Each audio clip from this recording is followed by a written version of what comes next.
Hi,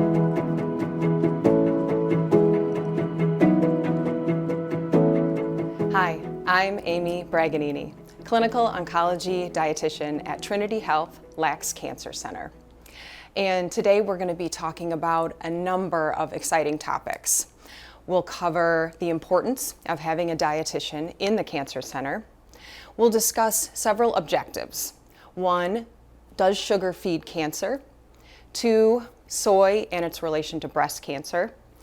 3, the basics of intermittent fasting when it comes to cancer. 4, we'll discuss the ketogenic diet as it relates to cancer. 5, we'll talk about juicing and detoxification when it comes to diets in cancer care. 6, we'll discuss supplements in cancer care. 7, we'll get into the health halo effect and why grocery shopping can be challenging. And finally, 8, we'll discuss a few things that are my mantra in cancer care. So I'm a board certified specialist in oncology nutrition. Now, how do you become a board certified specialist? You would need to have 2,000 hours that are dedicated in the oncology field. You need to be a registered dietitian for at least 2 years. And then you need to pass a pretty challenging exam in order to become board certified. I am considered an expert in my field, and I have tested and sat for the exam 3 times, with my 4th time next year. Wish me luck. So let's begin with our first topic. Does sugar feed cancer? There is no easy way to answer this, so let me explain. In our bodies, there are 3 main fuel sources. We've got carbohydrates, protein, and fat. Carbohydrates, or glucose, is our body's preferred fuel source. Now, it's important to remember that too much glucose, or sugar, is not a good thing. It can lead to unwanted weight gain and obesity. It might increase risk of heart disease and diabetes, and it also might increase our insulin levels.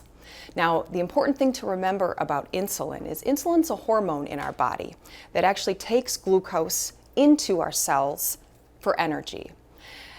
Insulin, being a hormone, can also cause cells to multiply and divide faster than other things in our body. So if you can think about it, high insulin amounts, if they cause cells to divide faster, is not a benefit when you have cancer.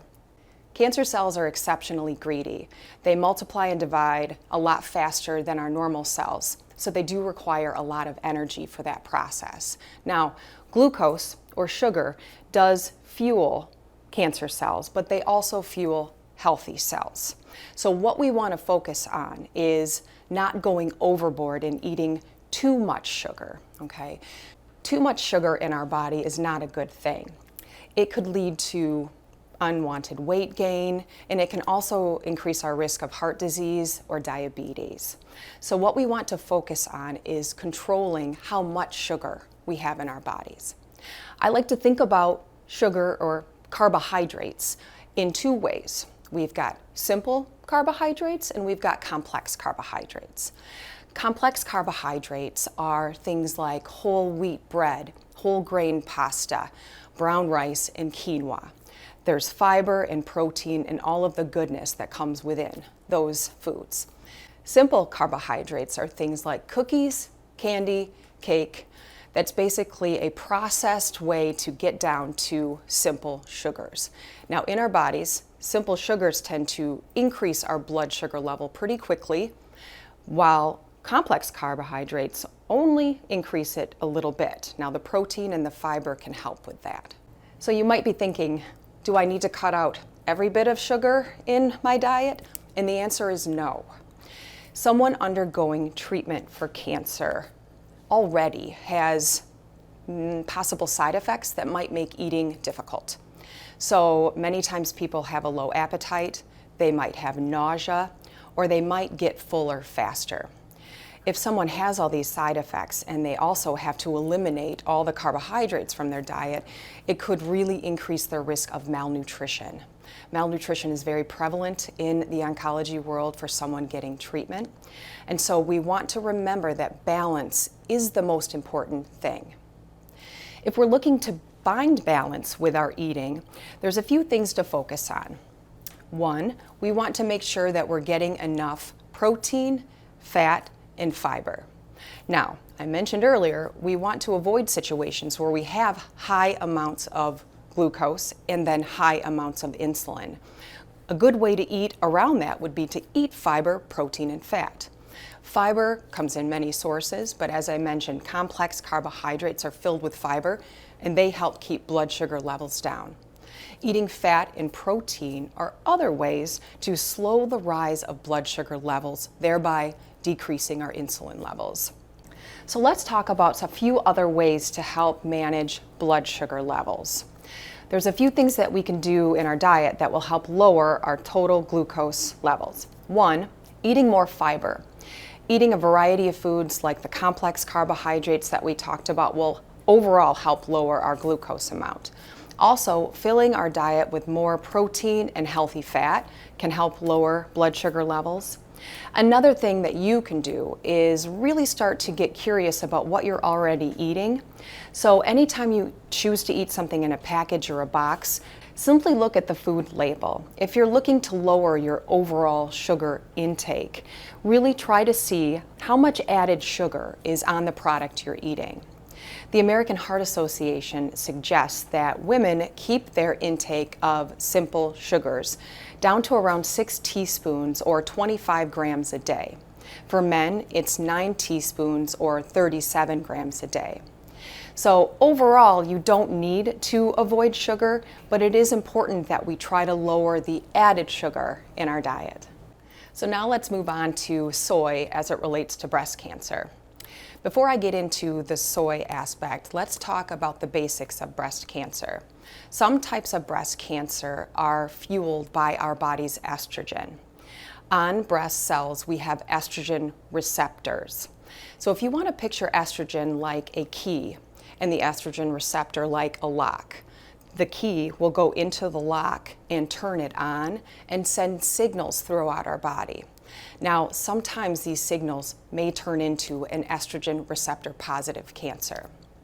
Now, how soy relates to this process is soy, or isoflavones, are chemically structured very similarly to estrogen. So the concern is if I have an estrogen receptor positive cancer that is fueled by my estrogen, what happens if I eat soy or isoflavones and it acts like estrogen? Am I fueling my cancer?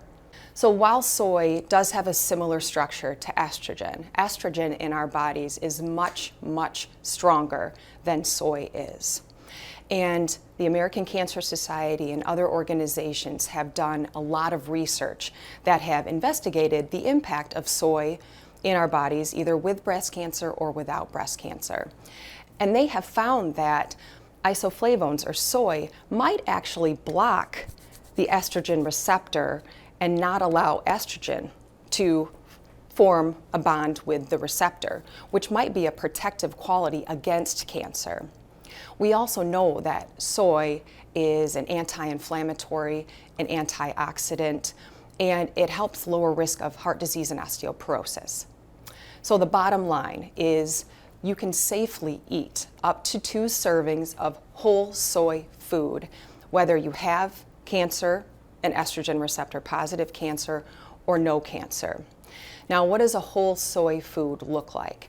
It would be things like tofu, miso, soy milk, soy nuts, all of those healthy whole products, and 2 servings. Many people would say, well, what the heck is 2 servings? Well, 2 servings would be like a half of a cup of tofu or 1 full cup of soy milk.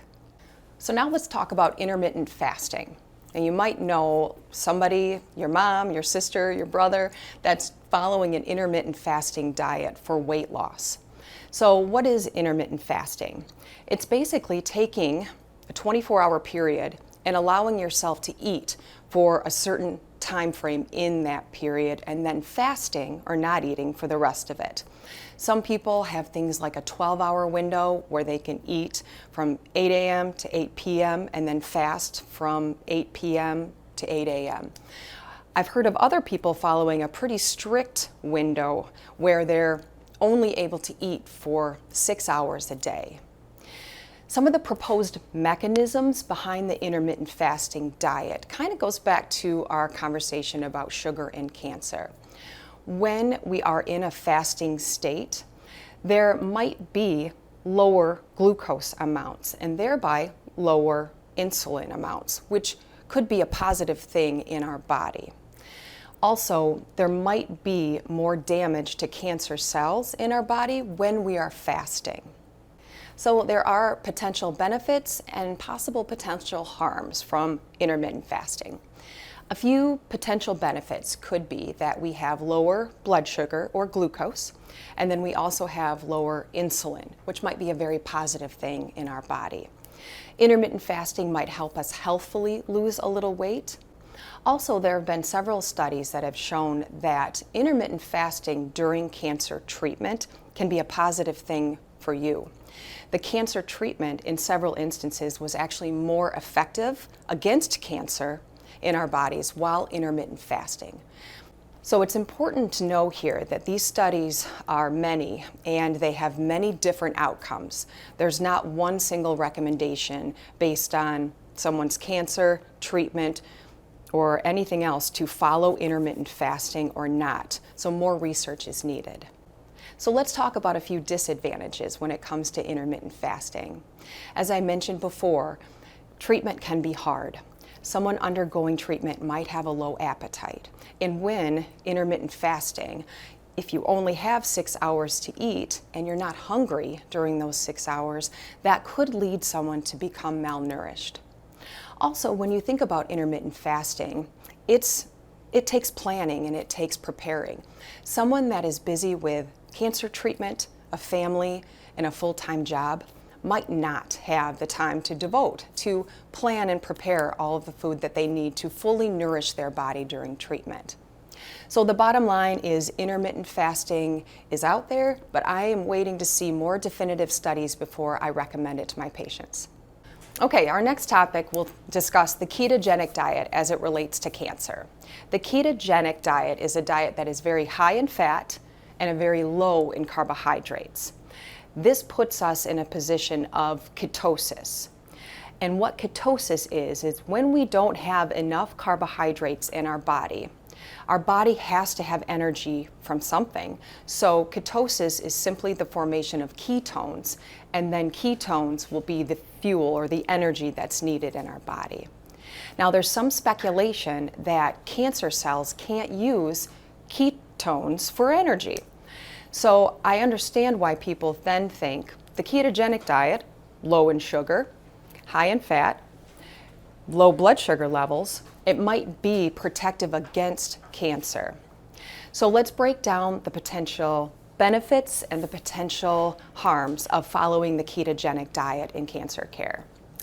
So the ketogenic diet might lead to, again, some healthy weight loss. It might also, as I mentioned with intermittent fasting, lower our total glucose levels and insulin levels, which might be a good thing in our body. And there's some studies that say, like intermittent fasting, that following the ketogenic diet might make your cancer cells more easily treatable and eliminated by treatment. So there are some potential benefits, but there's also some potential disadvantages. One, as I mentioned with intermittent fasting, somebody following a very challenging course of chemotherapy or radiation therapy may not have the time or the energy to go through the steps to prepare ketogenic friendly food. Also, following a strict ketogenic diet might increase risk of malnutrition. Sometimes following the ketogenic diet can lead someone to not get enough fiber, and we all kind of know when we don't have enough fiber that can lead to some constipation. Also, fatigue might be indicated when following the ketogenic diet. So again, my take on the ketogenic diet in cancer care is much more research is needed before I recommend following the ketogenic diet for my patients. Okay, on to the next section. We'll talk a little bit about juicing and detoxing. This is a question I get all the time is, should I be juicing while undergoing treatment? So juicing is basically a way to puree fruits and vegetables into a drinkable form. And I definitely understand the potential benefits. somebody that maybe isn't eating many fruits or vegetables might start consuming more fruits and vegetables and getting the vitamins and minerals that they have been missing. Somebody that might start juicing might actually start to improve other aspects of their nutrition. It might be the catalyst that pushes them to go grocery shopping and to make healthier choices. So you heard detoxing. That was synonymous sometimes with juicing and detoxing. I always like to make reference of the word detoxification because the best way to detoxify our body is by our organs working properly. Our kidneys and our liver and all of our wonderful organs naturally detoxify our body. And so food is not generally a detoxifier. Now, following a healthy, well-rounded, and balanced diet, we can consider that kind of a detox, but I don't love the word detoxification. I do have a few concerns when it comes to juicing. Now, if done properly, as I mentioned, juicing can be a very healthy part of our diet, but some people don't go about it the right way. First, they might be juicing really, really high amounts of various fruits and vegetables, which might lead to an overload in our systems. I had a gentleman once that juiced 18 bunches of carrots a day, and his hands turned orange. Our bodies can only handle so much. It's also important to remember that juicing a lot of times removes the fiber from the fruit and vegetable. And again, that fiber, as I mentioned, is very needed in our bodies. If you think about drinking a cup of orange juice, healthy, lots of vitamins and minerals, but it also has a lot of natural sugar and calories. So somebody that might be juicing a lot of primarily fruits might be over-consuming calories and sugar that might lead to unwanted weight gain and spikes in blood sugar level. So again, a little bit of juicing might be a good thing for your body, but definitely go about it the right way. Speak to a registered dietitian about this question, and she can definitely help kind of discuss the healthy way to go about juicing in cancer care. So now on to supplements. So many of my patients ask me if they should be taking supplements while they're undergoing treatment. And I feel like there could be some merit sometimes for taking various supplements in cancer care. Sometimes when people are deficient in various nutrients or various vitamins, a supplement might be needed. Maybe someone getting a little older might need extra calcium, or someone that lives in a very dark state might benefit from some supplemental vitamin D. But overall, my message to my patients is remember that the nutrients, the vitamins and minerals that we get from whole foods are much more effective in our bodies than taking a pill or a supplement. So taking supplements should not replace the benefit of eating a well-rounded and balanced diet. But it's not that I tell people they can't take supplements. If they are, first, we want to make sure you're letting us know what you're taking. So be sure to let your doctor know, because we want to check to make sure that whatever supplements you are taking don't interfere with the treatment that you're getting. Another important thing to remember is that sometimes more is not better. So if you hear that vitamin C might be helpful in certain situations, don't quadruple the amount that is on the label of the package of the supplement, because too much might actually work negatively in your body. The example of vitamin C, too much supplemental vitamin C can lead to kidney stones, and nobody wants a kidney stone. Sometimes too much fat-soluble vitamins can impact your liver and create a situation where you are taxing your body more than you're benefiting it. Finally, the supplement world is not regulated by the Food and Drug Administration. So it's a little scary to sometimes buy and take supplements, pills, where we don't exactly know if they really contain what they say they contain. Again, overall, I'm not against supplements. I think that there can be merit in various situations, but definitely talk to your medical oncologist and your registered dietitian first. Okay, so we've covered lots of different topics and talked about lots of different things. So I wanted to kind of end with, what are my thoughts? Being a dietitian, I've learned so much about cancer and nutrition. And over the years, I have found that there are a few things that I like to express to my patients. One, if you get on the internet and you see anything that is sensationalizing something, meaning a supplement pill is going to cure something, or eating this one food might be the answer to all of your problems, please take a step back and really think about what that sensationalized claim is. See if there's any science behind what those words are. See if there's references or resources or studies done. If not, be very cautious against purchasing any diet plan or supplement pill. It's also really important to remember that Rome wasn't built in a day. Healthy eating is practiced and does take time. So you will need to put a little bit of time and energy and preparation into filling your bodies with healthy foods, but again, that is where a registered dietitian can help. Another one of my mantras is I don't like using words good and bad to describe food. I have people ask me all the time, is eating deli turkey good for me? Or is broccoli good for me? Or is soda bad for me? And I sometimes will give examples like, well, if you drank 2 liters of soda a day, it's not probably very good for you.